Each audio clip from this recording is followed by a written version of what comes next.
तो प्रति व्यक्ति आय निकालने के लिए सबसे पहले तो आपको वहां के कुल राष्ट्रीय आय के बारे में पता होना चाहिए, यानी टोटल राष्ट्रीय आय बटे वहां के कुल जनसंख्या। तो कुछ राज्यों का जो है, कुछ राज्यों का क्या किया गया है, कुछ राज्यों का प्रति व्यक्ति आय दिया गया है, जो जिसको आप ध्यान से सुनिए। यानी पंजाब का जो 2000 और 2003 के बीच था, वो 26,000 रुपया प्रति व्यक्ति आय था। कितना? 26,000 रुपया प्रति व्यक्ति आय था। हेलो नमस्कार दोस्तों, आप सबों का पुनः एक बार इस टॉपर क्लासेस के डिजिटल प्लेटफॉर्म पे स्वागत है। तो दोस्तों आज हम लोग बात करेंगे क्लास 10th के इकोनॉमिक्स का जो पहला चैप्टर है उसकी बात कर लेंगे, जिसमें हम कुछ क्वेश्चन करवा चुके हैं। और क्वेश्चन तो नहीं, मतलब इसको हम लोग देख रहे हैं ओवरव्यू में। हालांकि क्वेश्चन आंसर आपको हम नेक्स्ट वीडियो में करवाएंगे। फिलहाल के लिए आप जो देखिए इसको, क्वेश्चन आंसर का एक अलग सीरीज ही होगा। फिलहाल इस चैप्टर को थोड़ा थोड़ा जो भी मुख्य टॉपिक है उसको देख रहे हैं, ठीक है। जिसमें हम लोग बात कर चुके थे प्रति व्यक्ति आय, यानी पर कैपिटा इनकम इसको कहिए, यानी प्रति व्यक्ति आय क्या होता है उसके बारे में बताए थे। तो प्रति व्यक्ति आय के बारे में हम आप लोगों को बता चुके थे कि प्रति व्यक्ति आय का मतलब हुआ, यानी अगर प्रति व्यक्ति आय कैसे निकाला जाता है, तो प्रति व्यक्ति आय निकालने के लिए सबसे पहले तो आपको वहां के कुल राष्ट्रीय आय के बारे में पता होना चाहिए, यानी टोटल राष्ट्रीय आय बटे वहां के कुल जनसंख्या, यानी वहां की कुल जनसंख्या आपको पता होनी चाहिए। उसी के बाद उस तरह से निकलते, यानी टोटल जो आय होगा उससे वहां की कुल जनसंख्या में जब हम डिवाइड कर देते हैं, यानी भाग देते हैं, और जो निकल के आता है वही प्रति व्यक्ति आय होता है। हालांकि इसकी बात हम कर चुके थे, यानी प्रति व्यक्ति आय देश में रहते हुए व्यक्तियों की एक औसत होती है, यानी देश में जो कुल जनसंख्या रह रही है उसकी क्या होती है, एक औसत होती है। आर्थिक विकास, इसमें जैसे कि आर्थिक विकास की माप करने के लिए प्रति व्यक्ति आय का को सूचकांक माना जाता है। चलिए, तो लगभग यहाँ तक हम बात कर चुके थे, यहाँ से बात करेंगे। तो कुछ राज्यों का जो है, कुछ राज्यों का क्या किया गया है, कुछ राज्यों का प्रति व्यक्ति आय दिया गया है, जो जिसको आप ध्यान से सुनिए। जैसे पंजाब में यह तालिका दिया हुआ है, वह 2000 और 2003 के प्रति व्यक्ति आय यानी रुपया में दिया गया है, और ये है 2020-21 यानी स्थिर कीमत पर प्रति व्यक्ति आय। आधार वर्ष इसमें 11 और 12 लिया गया है। इसमें लिया गया है क्या, 2002 और 2003 में, और इसका जो आधार वर्ष 2011-12 को मानते हुए 2020-21 में रिपोर्ट जारी किया गया है। इसको ध्यान से देखिए। यानी पंजाब का जो 2000 और 2003 के बीच था, वो 26,000 रुपया प्रति व्यक्ति आय था। कितना? 26,000 रुपया प्रति व्यक्ति आय था। लेकिन 2020-21 में वह कितना हो गया, 1,11,662 रुपया, 1,11,662 रुपया। वही बात करें केरल का, तो केरल का 2003 में 22,800 था। कितना? 22,800 था। और वही 2020-21 में 1,32,700 था। कितना? 1,32,700 था। अगर बात करें अब बिहार की, तो बिहार की जो थी 2000 और 2003 के बीच में मात्र 5,700 रुपया। कितना?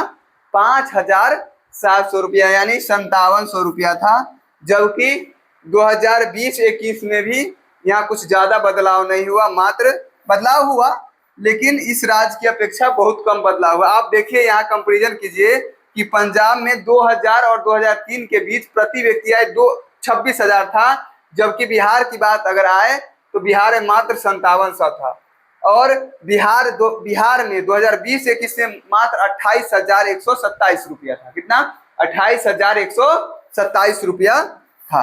तो इस राज्य की अपेक्षा यहाँ प्रति व्यक्ति आय बहुत कम था। तो एक बार पुनः इसको देख लीजिएगा। आपसे क्वेश्चन पूछ सकता है कि बताइए पंजाब का प्रति व्यक्ति आय 2000 और 2003 के बीच जो कितना क्या था, ठीक है। या फिर आपसे पूछ लेगा क्या कि 2020-21 में कितना था। तो एक बार एक तालिका को आप लोग अच्छे से देख लेंगे, इस तालिका को एक बार अच्छे से आप लोग देख लेंगे तालिका को। चलिए, अब हम इससे आगे बढ़ते हैं। अब क्या कर रहे हैं, आगे बढ़ रहे हैं।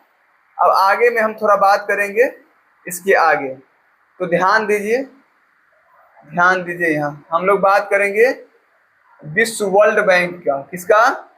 वर्ल्ड बैंक, यानी विश्व बैंक की बात करेंगे। किसकी बात करेंगे? तो विश्व बैंक की बात करेंगे।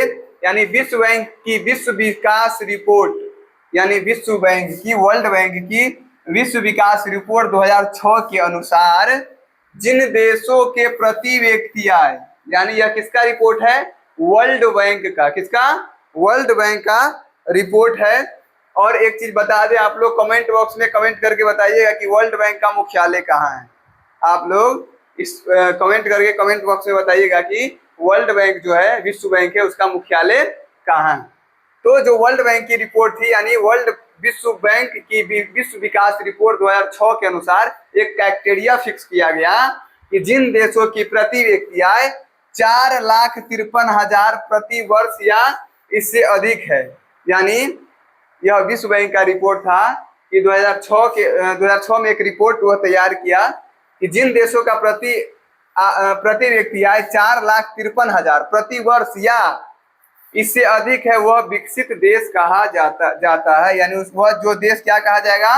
विकसित देश कहा जाएगा। ध्यान दीजिए, क्राइटेरिया है विकसित देश कहलाने के लिए, यानी प्रति व्यक्ति आय 4,53,000 प्रति वर्ष या इससे अधिक हो, तभी वह क्या कहलाएगा? देश विकसित देश कहलाएगा।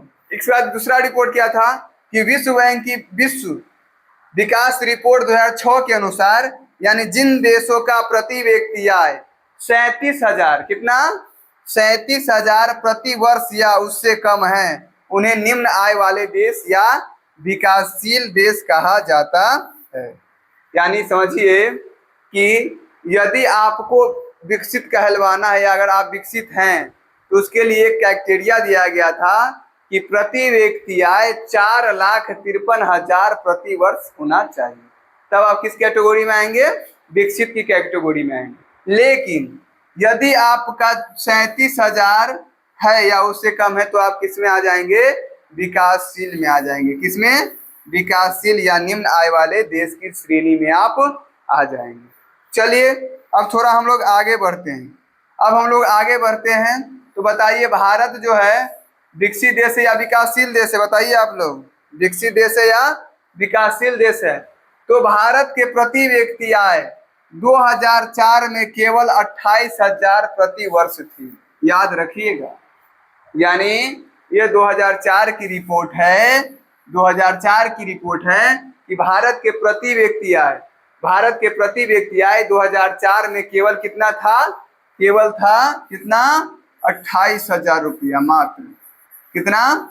28,000 रुपया मात्र प्रति वर्ष थी। इसीलिए भारत निम्न आय वर्ग के देश में आते हैं। इसीलिए भारत को किस वर्ग में रखा जाता है? निम्न आय वाले वर्ग में रखा जाता है। ये आप लोग जानते भी होंगे कि भारत क्या है? एक विकासशील देश है। तो समझ गए ना, विकसित और विकासशील में क्या मतलब? उसके लिए कोई देश विकासशील कैसे कहा जाएगा और कोई देश विकसित कैसे कहा जाएगा, ये तो समझ गए। यानी अगर आपको विकसित कहलवाना है तो उसके लिए कितना? उसके लिए आपको होना चाहिए 4,53,000। कितना? 4,53,000। अगर तो आप क्या होंगे? 4,53,000 या यदि उससे अधिक हैं तो आप क्या कहलाएंगे? विकसित कहलाएंगे। यदि 37,000 या उससे कम है तो आप क्या कहलाएंगे? निम्न आय वाले देश, या फिर आप क्या कहलाएंगे? विकासशील देश कहलाएंगे। भारत भी क्या है? विकासशील देश है। अब मानव विकास सूचकांक, जिसको हम लोग बोलते हैं इंग्लिश में HDI, ह्यूमन डेवलपमेंट इंडेक्स, जिसको हम बोलते हैं ह्यूमन डेवलपमेंट इंडेक्स बोलते हैं। क्या बोलते हैं? ह्यूमन डेवलपमेंट इंडेक्स बोलते हैं। क्या बोलते हैं? ह्यूमन डेवलपमेंट इंडेक्स बोलते हैं। तो बताइए, तो ह्यूमन डेवलपमेंट इंडेक्स के लिए क्या क्या है? सो देखिए, क्या है? जीवन आशा सूचकांक के 3 सूचक है। इसके लिए क्या क्या है? मुख्य 3 सूचक है। क्या है? मुख्य 3 सूचक है। क्या क्या है? जीवन, एक मिनट रुक जाइए, क्या क्या है? तो जीवन आशा, इसी का शिक्षा प्राप्ति और जीवन स्तर। यानी इस क्राइटेरिया को फुलफिल करने के लिए, क्या है? 3 चीज है। क्या है? 3 चीज है। 3 चीज आप लोग याद रखिएगा। 3 चीज है। 3 चीज क्या क्या है? जीवन आशा, शिक्षा प्राप्ति और जीवन स्तर। क्या है? जीवन स्तर है। इसके लिए क्या है? जीवन स्तर है। चलिए देखिए, तो HDI इसको बोलते हैं शॉर्टकट में ह्यूमन डेवलपमेंट इंडेक्स, या उसी को बोलते हैं मानव विकास सूचकांक। हिंदी में उसको बोलते हैं क्या? मानव विकास सूचकांक, और इसी को इंग्लिश में बोलते हैं ह्यूमन डेवलपमेंट इंडेक्स। चलिए एक और क्वेश्चन इस वीडियो को में बताते जा रहे हैं आप लोगों को। बताइए HDI इंडेक्स में भारत का कैमा स्थान है? HDI इंडेक्स से भारत का कैमा स्थान है? आप लोग कमेंट बॉक्स में कमेंट कीजिएगा, फिर हम नेक्स्ट वीडियो में आपको बताएंगे इसके लिए। ठीक है, तो चलिए, तो अब हम बात करते हैं मानव, यानी 3 चीज समझ गए, जीवन आशा, शिक्षा प्राप्ति और जीवन स्तर। अब आगे हम लोग बढ़ेंगे, आगे बढ़ेंगे। मानव विकास सूचकांक यानी HDI ह्यूमन डेवलपमेंट इंडेक्स, मानव विकास सूचकांक यानी HDI, संयुक्त राष्ट्र विकास यानी UNDP, United Nation development programme. क्या है? यूनाइटेड नेशन डेवलपमेंट प्रोग्राम यानी संयुक्त राष्ट्र विकास कार्यक्रम। इसी को हिंदी में क्या बोलते हैं? संयुक्त राष्ट्र विकास कार्यक्रम। इसी को इंग्लिश बोलते हैं यूनाइटेड नेशन डेवलपमेंट प्रोग्राम के द्वारा तैयार किया जाता है। यानी जो HDI है किसके द्वारा तैयार किया जाता है? UNDP के द्वारा, यूनाइटेड नेशन डेवलपमेंट प्रोग्राम के द्वारा इसको तैयार किया जाता है। मानव विकास रिपोर्ट यानी HDR महबूब उल हक के निर्देश में तैयार किया गया था। यानी HDR जो था, मानव विकास रिपोर्ट, ह्यूमन डेवलपमेंट रिपोर्ट जो था, ये है HDI। देखिए कंफ्यूज मत होइएगा, यहाँ HDI यानी ह्यूमन डेवलपमेंट इंडेक्स, यहाँ HDR ह्यूमन डेवलपमेंट रिपोर्ट। तो यह किसके द्वारा तैयार किया गया था? महबूब उल हक। किसके द्वारा तैयार किया गया था? महबूब उल हक के द्वारा, यानी उनके निर्देश में तैयार किया गया था। मानव विकास सूचकांक की दर 0 से 1 के बीच होती है। मानव विकास सूचकांक की जो दर होती है वह 0 से लेकर के 1 के बीच में होती है। तो चलिए 2 क्वेश्चन लास्ट में आप लोग को बताते जा रहे हैं। पहला क्या है? पहला जो बताए थे कि वर्ल्ड बैंक का मुख्यालय क्या है उसके बारे में, और दूसरा बताए आप लोग से पूछे थे कि HDI यानी ह्यूमन डेवलपमेंट इंडेक्स में भारत का वर्तमान में भारत का स्थान क्या है, वो आप लोग जरूर कमेंट बॉक्स में कमेंट करके बताइएगा। तब फिर हम इसके बाद नेक्स्ट वीडियो मिलते हैं यहाँ से आगे।